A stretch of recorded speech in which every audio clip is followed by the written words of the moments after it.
मेरा नाम राजेश बेनीवाल है जी। मेरा गांव ढाड है, तहसील बरवाला है और मैं रहता हिसार में हूँ और मास्टर एथलेटिक्स का मैं खिलाड़ी हूँ 45 प्लस का। मैं चेन्नई खेल के आया हूँ अभी एशियाड 5 नवंबर से 9 नवंबर तक। मेरी 5 किलोमीटर रेस वॉक में सेकंड पोजीशन आई है। हाँ जी। और मैं नेशनल तो काफ़ी जीत चुका हूँ, स्टेट भी काफ़ी जीत चुका हूँ और ये मेरी दूसरी एशियाड थी। पहली एशियाड में मेरा गोल्ड था, सेकंड में ये मैं सेकंड पोजीशन है। हाँ जी, सिल्वर मिला जी।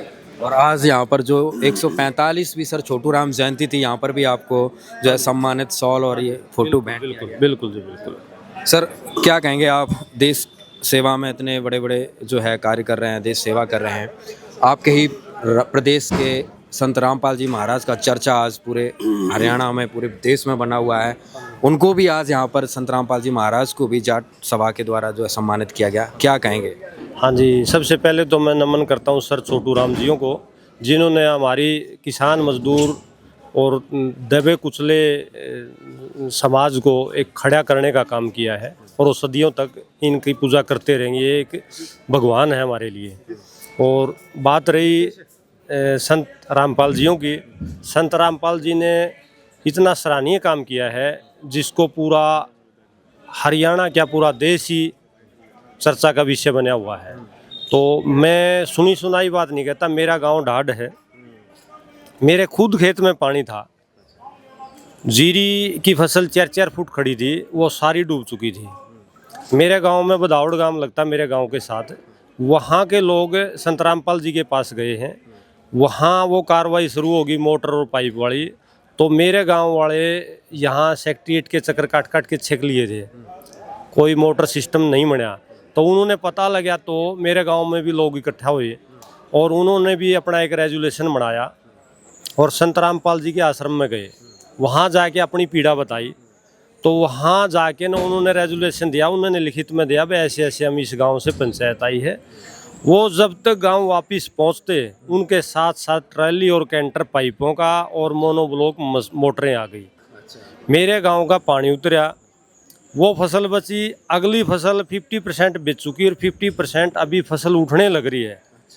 वो सारा मेरा 100 का 100% एरिया मेरे गांव का आज बिजंद हो जाएगा संत रामपाल महाराज जी की कृपा से। ढाट गांव में तो 2 बार जो है सामान पहुंचा है, 2 बार सरपंच जी प्रार्थना लेकर पहुंचे थे। हाँ जी, हाँ जी, बिल्कुल पहुंचा जी और बहुत सराहनीय काम किया है। और मेरे गांव में किसी एक गरीब आदमी का मकान भी टूट गया था, वो भी हाथों हाथ एक 1 डे में मकान बना के दे के गई है। उनकी जो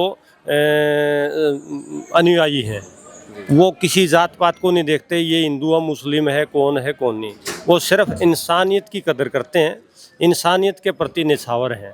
उन्होंने अति सराहनीय काम किया है जी, बहुत ही सराहनीय काम किया और मेरा पूरा हल्का में पूरे एरिया में बहुत सराहना का विषय बना हुआ है। आप अंतर्राष्ट्रीय खिलाड़ी हैं, तो आज संत रामपाल जी महाराज की छवि को आप किस रूप में देखते हैं, उनके कार्यों को देखते हुए? मैं संत रामपाल महाराज जी की छवि को एक मान लो भाई एक देवता के रूप में देखता हूँ।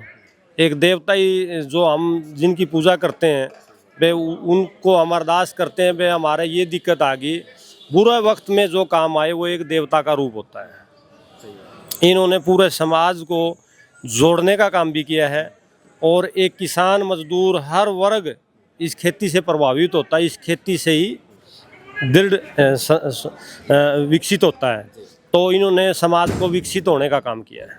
तो आप एक अंतर्राष्ट्रीय खिलाड़ी हैं, क्या संदेश देना चाहेंगे संत रामपाल जी महाराज के लिए, देशवासियों को?